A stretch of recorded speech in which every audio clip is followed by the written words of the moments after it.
If you're a musician, you've probably spent a bunch of time practicing. If you're a musician, you also wish you had more time to practice.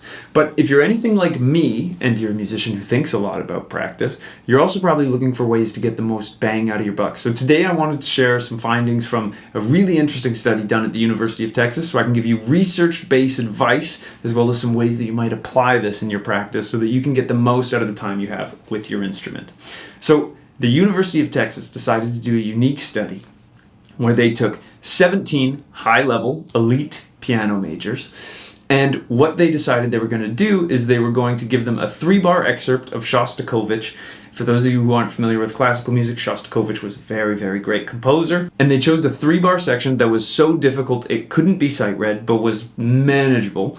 And what they did was they said, you can practice this as long as you want, and then tomorrow we're going to test you. Now, while these students were in the practice room, all of their movements, methodologies, and whatever were captured by audio and video recording, and the researchers then analyzed what was successful. And shockingly, contrary to popular belief, the amount of time spent had no bearing on how well the performers did the next day. So after telling the students they could practice however they wanted while being recorded, they then tested them the next day, and they had them play it 15 times. And then they ranked the performers on 2 kind of scales. One was notes and rhythmic accuracy, not rhythmical. And then the other was tone, expression, and just overall kind of the artfulness of it. And here are the 3 most interesting things that stuck out to me from the researchers' finding. 1, I already told you, the amount of time spent in the practice room working on the material had no traceable benefit in the end performance, which is really interesting because usually we can get lulled into this thought of, I just need more time, when often that can actually end up becoming this beating a dead horse kind of situation. The second thing that really blew me away was more repetitions of the piece also yielded no tangible benefit. So the more times that people played it did not necessarily equate to a better performance at the end, which also kind of goes against the conventional wisdom. The third thing that really shocked me was that the number of times that they played it correctly didn't matter. So they ended up finding that even if you practiced something to absolute death, it did not make a difference when you did it the next day in their ranking and how they were judged. So the researchers boiled down basically 2 things that they found to be the biggest differentiators between the top 3 ranked piano players and the bottom 14. Now again, these are elite level musicians who all probably played amazing, but these were the things that were different that these people did. The first was, what mattered rather than the amount of correct repetitions, it was the percentage of correct repetitions. So what this means is that when they were practicing, what mattered, it didn't matter if, student A practiced the section 1,000 times but only got it perfect 650, even if the guy who outranked him, let's say student B, he only made it maybe 300 times, but let's say that he played it right 275 times out of that. Because he had a higher percentage of correct information, he was able to then outperform. So when looking at these, that's a really fascinating thing for me. So sometimes it's really easy, I find, in my own practice, if I'm really going for something that's maybe fast and a little bit complicated, once we get to a certain speed threshold, very often we don't want to slow down from that. We want to keep going because it feels like if we slow down, we're regressing. That actually apparently couldn't be further from the truth. And what you should do, rather than getting frustrated and powering through, is bringing it back down in tempo so that you can play everything correctly. The theory behind this is that it's helping your neuromuscular system figure out the correct way to do it and form the correct paths rather than getting confused and muddled. So that it doesn't matter how many times you do something or how much you do it to a certain extent, obviously.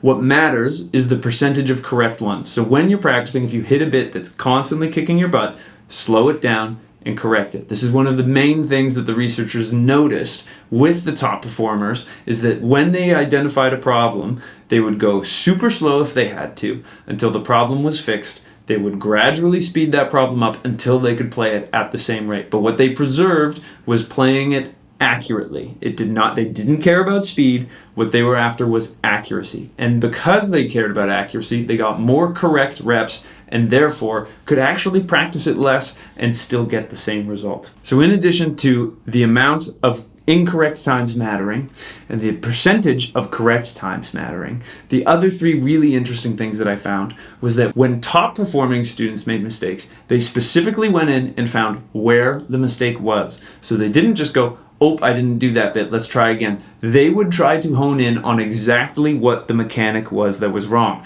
Oftentimes, these students would actually slow down and practice only 3 notes of whatever the phrase was. So they are getting down into the nitty-gritty specifics and actually dealing with it. This is something that's huge. A lot of students that I see sometimes will beat themselves over the head with, say, a chord that they're struggling with. For example, this B minor bar chord tends to kick my students' butts sometimes. And rather than looking at that and going, oh, it's not working, oh, it's not working, oh, it's not working, the piano players would stop and they would look at exactly what wasn't working so that they could experiment to address it. And say, for example, you can't get your high E string. You might find, okay, what if I reposition my finger a little bit to better get it? Oh, there it is. And they would stop to specifically get it rather than getting frustrated and getting stuck in this little loop of harder, more angry, less angry, whatever it may be. So identifying specific mistakes was absolutely key.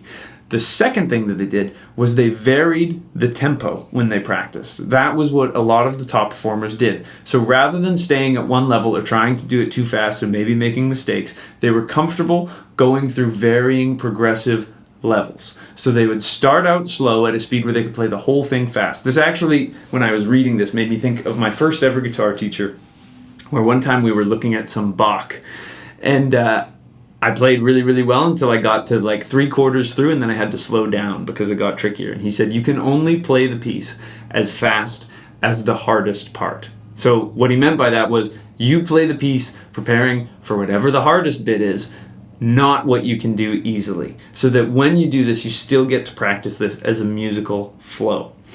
That, to me, was a really nice kind of resounding. Shout out to you, Mike, for setting me straight on that.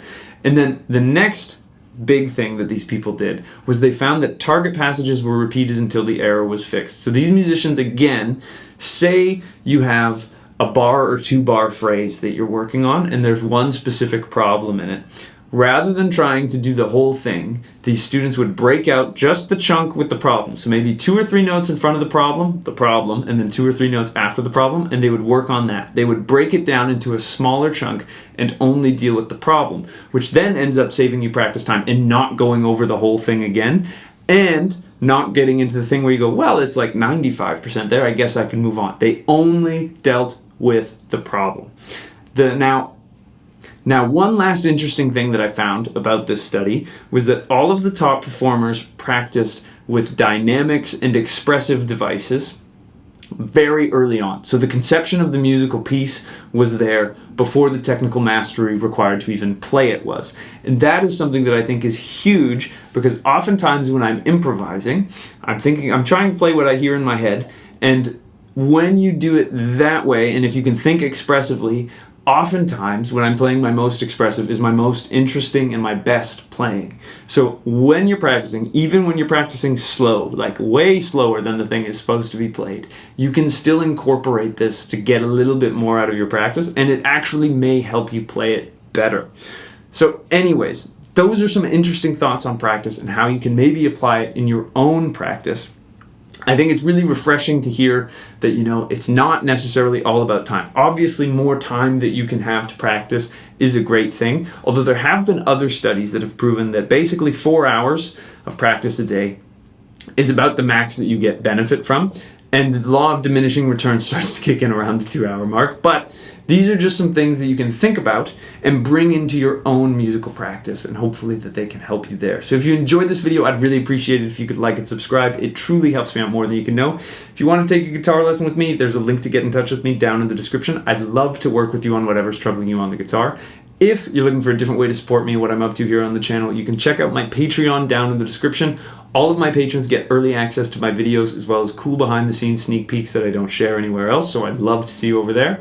Another great way to support me and what I'm up to is to check out my ebooks or my video courses, also linked down in the description. It's a great way to get some educational content from me that's more in-depth than I can go into in a 10 to 15 minute YouTube video. And last but not least, I have new videos coming out every single Monday and Thursday, so I hope I'll see you in the next one. And until I do, I'll wish you a wonderful day, and I hope you have some fun playing the guitar or whatever instrument you may be practicing. Cheers.